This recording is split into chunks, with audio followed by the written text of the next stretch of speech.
আজকে আমি বানাবো কাশ্মীরি লঙ্কার রেসিপি। এটার জন্য চিকেনগুলো মিক্সিতে দিয়ে দিচ্ছি পেঁয়াজ কুচি, দিয়ে দিচ্ছি রসুন কুচি, ভালো করে পেস্ট করে নিব।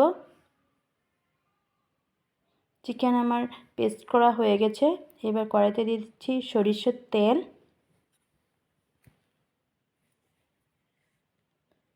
দিয়ে দিচ্ছি চিকেন, ভালো করে ভেজে নিব।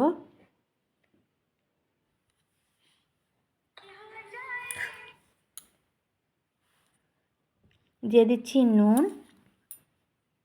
দিয়ে দিচ্ছি হলুদ গুঁড়ো, দিয়ে দিচ্ছি কাশ্মীরি লঙ্কার গুঁড়ো, দিয়ে দিচ্ছি গরম মশলার গুঁড়ো, ভালো করে ভেজে নিব।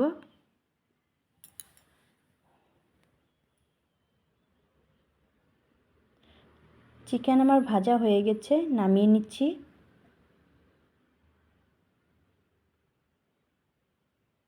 এখন আমি কাশ্মীরি লঙ্কাগুলো কেটে নিব। কে কে কাশ্মীরি লঙ্কার চিকেন দিয়ে খেয়েছে কমেন্টে আমাকে জানাবে।